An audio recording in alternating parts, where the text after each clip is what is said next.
kasi sa isa naman ng laki. Pero sa paglipas ng panahon, unti-unting lumayo ang tao sa kalikasan. Nagbago rin ang uri ng kanyang pagkain.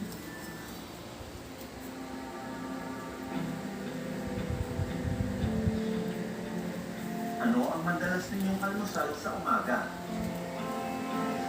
Alam niyo bang sa isang araw, halos 19 milyong itlog ang nakukonsumo nating mga Pilipino? Ano yun? Sa natural na proseso, kailangan ng inahin at tandang na manok para magkaroon ng itlog. Pero sa layer farm, hindi na kailangan ng tandang. Naninitlog ang mga inahing manok dahil sa sangkap ng kanilang pagkain. Sa mga layer farm dahil ito, nagagad ang maraming mga itlog na nabibili natin. Ang farm nito, they supply the eggs that we buy in the market, grocery, and pumunta tayo dito ngayon kasi ito yung oras ng pag-collect nila ng mga itlog. Sa ibang parte ng Pilipinas ay umaabot itong mga itlog para lang mapakain ng mga Pilipino eggs. Ano?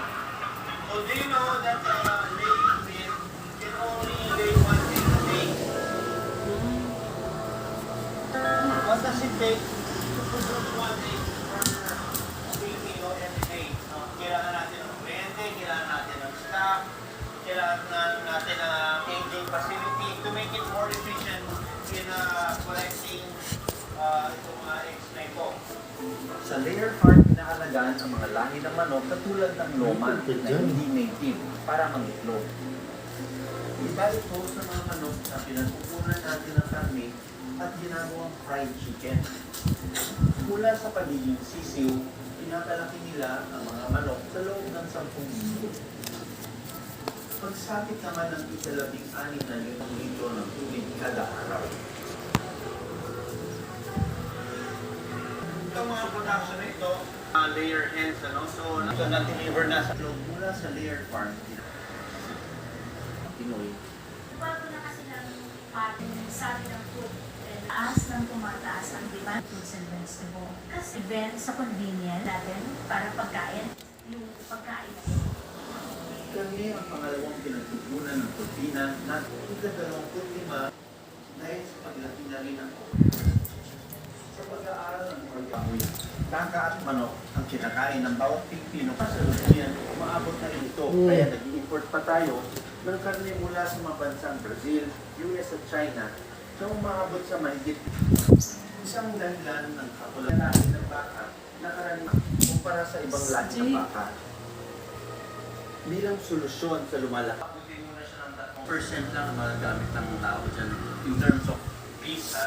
Samantalang ito ng mga imported dito. Edgar, mga dito ng baka. Maglilimad po sa amin na. So, dalawa po yan. Small market ito. Yes, dalawa sila. So, dalawa nang gustong kumuha. So, lumalabas po yan na isang tao. Namuha na ginawang figures, ano?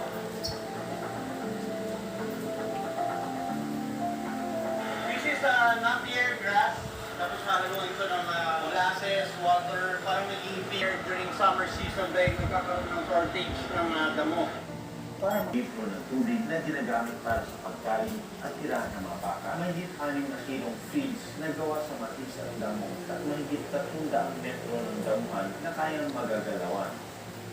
Kino-convert natin yung ating mga kalupaan pagkain para sa mga hayop para magkaroon tayo ng pagkain. Yung ating food system kasi, yung kabuuan, kasama dyan ang livestock production, ay malaki ang negative impact sa ating environment. Yung intensive meat production, nagdadrive siya ng deforestation, ng pollution, at malaki din yung meat consumption to plant-based diet. Yun ang solusyon na nakikita namin dyan.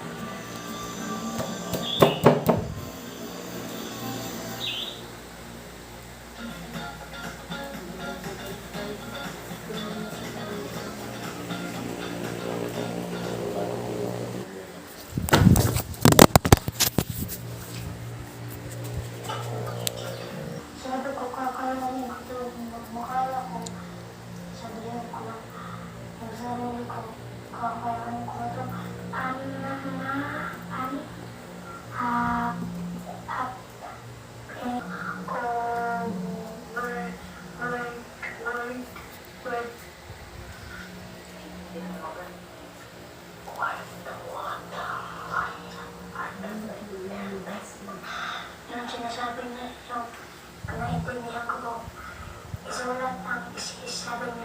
Sabi ko po, isulat na ako dun sa mas kakayanin ko pa ito basta lagay ko sa libong-libong tao. Minsan lang pag may